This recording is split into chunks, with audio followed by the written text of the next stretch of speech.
Bonjour Stéphane Peu. Bonjour. Merci d'avoir accepté notre invitation. Vous êtes député de la Seine-Saint-Denis, vous êtes membre du Parti communiste français. Et si on vous a invité aujourd'hui, c'est pour votre connaissance en matière de logement social, que vous nous aidiez à y voir plus clair sur le projet d'Emmanuel Macron, puisque vous avez été président du plus grand office public HLM de France. Certains de ces offices sont en grève. Il y aura une manifestation à côté, non loin de l'Assemblée nationale où nous nous trouvons aujourd'hui. On va y revenir, mais d'abord, quel autre regard est-ce que vous proposez aujourd'hui, Stéphane Peu ? Moi, le regard que j'essaye d'emmener avec moi quand je suis à l'Assemblée nationale, c'est le regard de la banlieue, c'est le regard des quartiers populaires de Saint-Denis. C'est là que j'ai le plus milité dans ma vie de militant, en étant élu à Saint-Denis, militant communiste à Saint-Denis. J'ai parcouru les quartiers populaires et donc j'amène toujours avec moi, quand j'arrive dans les beaux quartiers et quand j'arrive à l'Assemblée nationale, les milliers de visages, d'histoires humaines que je continue de côtoyer dans cette ville de Saint-Denis, qui est à la fois emblématique d'une ville populaire et aussi emblématique d'une ville-monde, d'une ville de brassage. Alors cet après-midi, je l'ai dit, l'Union des offices HLM appelle à une manifestation devant l'Assemblée nationale. Qu'est-ce qui se prépare d'après vous en matière de logement social? Pourquoi manifestez-vous cet après-midi à côté des bailleurs? On manifeste parce que c'est extrêmement grave ce qui se prépare. Ça s'est fait en deux temps. Il y a eu une première mesure totalement stupide, mais gravissime pour les personnes concernées, de 5 € pour tout le monde, la méthode idiote du rabot. Mais on pensait, elle avait été présentée comme une mesure pour l'année 2017, or dans la loi de finances, cette mesure qualifiée par le président de stupide est quand même reconduite en 2018, donc elle n'a pas l'air si stupide que ça. Ça, c'est les 5 €. Puis après, il y a une deuxième mesure, alors que les HLM ne reversent pas de dividendes, ne rémunèrent pas de capital, ont des loyers qui sont conventionnés. Donc il n'y a pas d'effet inflationniste. Ils ne décident pas de leur loyer, puisqu'ils sont réglementés. On fait peser au seul HLM une économie sur les APL, alors que par ailleurs, alors que la loi nous autorise aujourd'hui à encadrer les loyers dans le secteur privé, et Emmanuel Macron s'y refuse. Alors on se dit, il y a forcément anguille sous roche, quoi. Pourquoi faire peser sur les seuls organismes HLM qui ne sont pas inflationnistes et qui réinvestissent leurs fonds propres pour entretenir ou construire, pourquoi c'est eux qui vont payer? Emmanuel Macron, il parle de réserve, il dit que certains acteurs du logement social auraient beaucoup d'argent qui dort et qui ne serait pas réinvesti. Il s'agit de quoi, Stéphane Peu? En fait, les organismes HLM font plus ou moins des marges. Ces marges, c'est ce qu'on appelle l'autofinancement. Mais dans la tête d'un libéral, le problème, c'est qu'on n'a pas le même cerveau avec Emmanuel Macron et avec sa majorité. Dans la tête d'un libéral, une marge, ça rémunère du capital.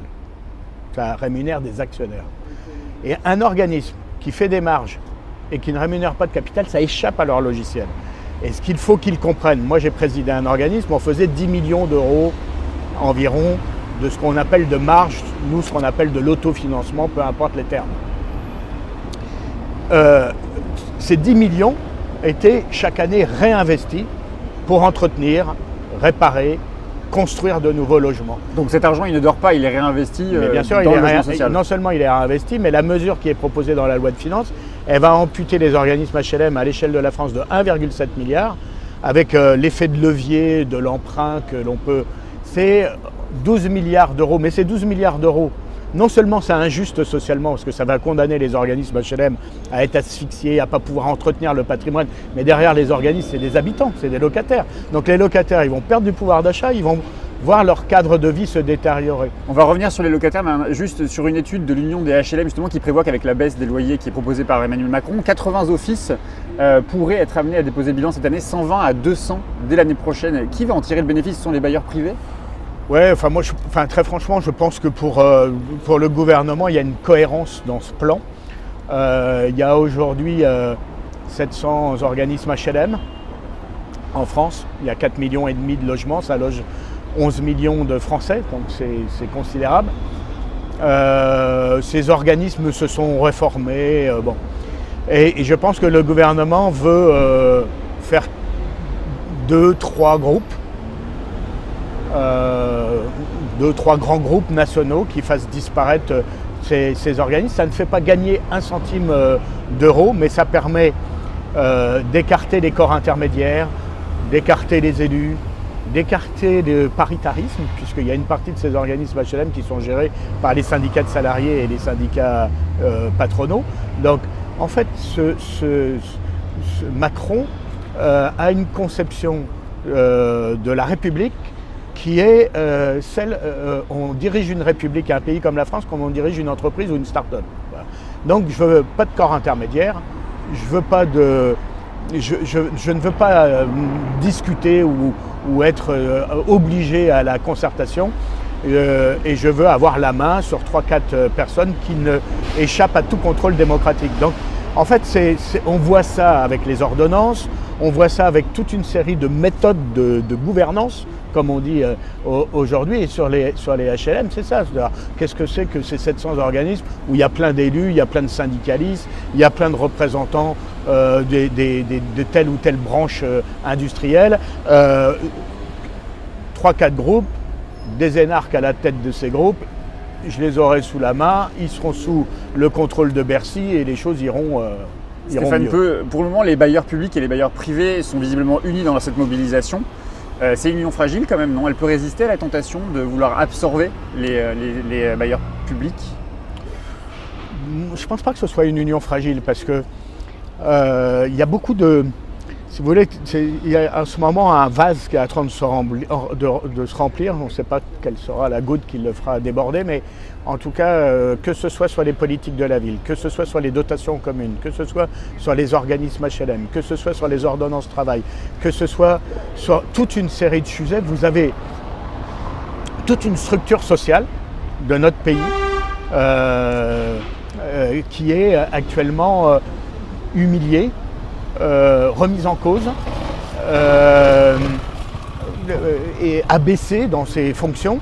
Et moi je pense que c'est plus solide et l'unité des organismes HLM est plus solide qu'on veut bien le dire, mais ce n'est pas seulement les organismes HLM, c'est les organismes HLM, c'est les élus locaux, ce sont les associations de locataires, ce sont les syndicats, c'est aussi des gens pas réputés forcément très anti-Macron que sont la Fédération française du bâtiment, qui est l'un des piliers du MEDEF, et qui voit tout bêtement que la mesure sur les HLM, c'est 12 milliards d'euros de moins dans le carnet de commandes des boîtes du bâtiment. Donc ils disent...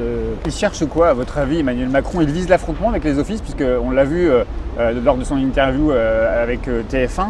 Il a été très ferme sur la question, il a été très loin d'ailleurs dans les propositions qu'il veut faire avec les bailleurs sociaux. Il va en finir avec le logement social, d'après vous?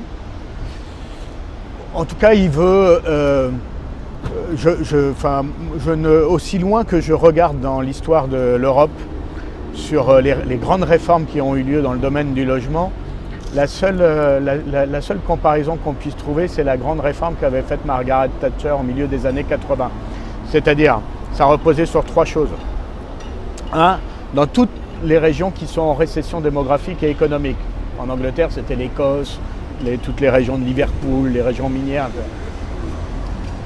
On vend le patrimoine HLM à leurs locataires. On s'en débarrasse. On fait s'endetter des gens modestes qui après se retrouvent dans les pires des difficultés.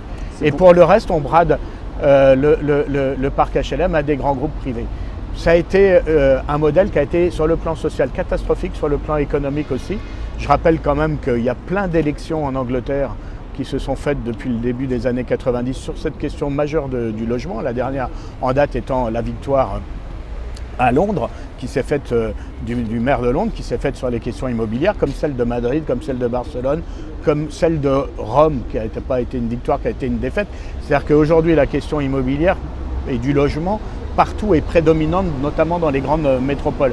Et donc finalement, en guise de nouveau monde, on a une ressucée de la dramatique réforme de Thatcher au milieu des années 80. On vend une partie du patrimoine à HLM, à ses locataires, les mettant dans les difficultés, et on cède le parc HLM à 3-4 grands groupes économiques ou financiers.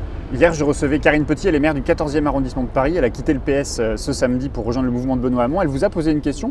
Elle vous demande si vous estimez que le périmètre de la région, enfin en tout cas de la métropole du Grand Paris, pardon, est le lieu politique le plus pertinent pour penser et construire une politique de logement. Moi, je pense que d'abord, je crois beaucoup moi à la commune et à l'État. Bon, je suis un peu Ma culture politique, elle est comme ça. Je pense qu'il y a la commune est la base de la démocratie et elle doit jamais être niée.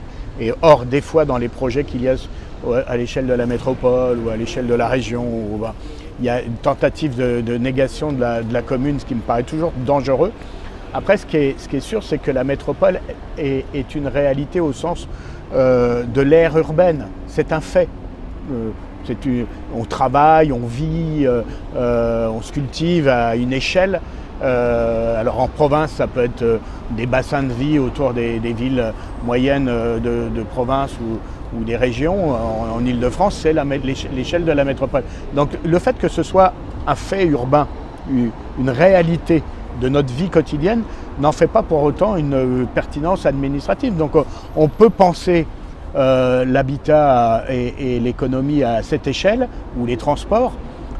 Pour autant, toutes les mesures et toutes les politiques, notamment celle de l'habitat, doivent être soumises à des échelons où s'exerce la souveraineté populaire.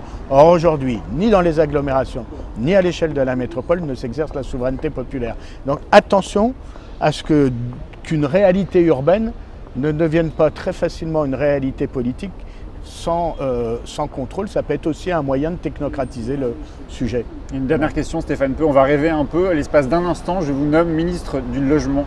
C'est quoi votre priorité là tout de suite maintenant? La priorité tout de suite, c'est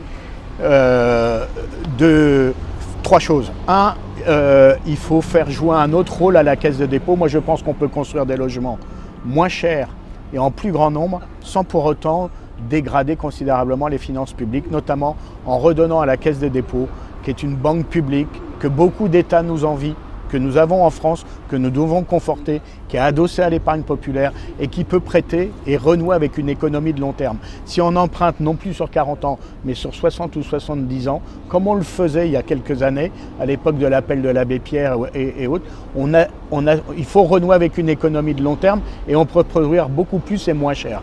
Et enfin, s'agissant de l'accession à la propriété, il faut aider ceux qui ne sont pas propriétaires à le devenir, ceux qui souhaitent, et arrêter de donner beaucoup d'argent public à ceux qui sont déjà propriétaires et qui veulent, par effet d'aubaine, devenir des multipropriétaires. Et c'est ainsi qu'en France, les inégalités sont à la fois des inégalités salariales, mais sont aussi des inégalités de patrimoine qui contribuent beaucoup à creuser le fossé. Merci beaucoup Stéphane Peu. Demain, je recevrai Isabelle Alonso. Elle est journaliste, romancière, féministe de gauche. Elle avait d'ailleurs soutenu Jean-Luc Mélenchon lors de la présidentielle. Elle est fille aussi de réfugiés espagnols. Beaucoup de sujets à l'ordre du jour demain. On commencera par la Catalogne, on parlera des violences faites aux femmes, on parlera de la gauche aussi. Vous avez une question pour elle? J'aimerais bien lui poser la question, bien sûr, de ce fameux hashtag sur Balance ton port, mais j'aimerais aussi qu'elle nous parle de l'Espagne parce que je pense l'Espagne, la Catalogne, parce que je pense qu'on ne s'en inquiète pas assez, c'est nos voisins. C'est pas forcément toujours bien lisible, même si c'est proche. Je trouve que les médias français n'en parlent pas toujours de manière très lisible et si elle pouvait nous éclairer, ce serait bien. On lui transmettra, merci beaucoup.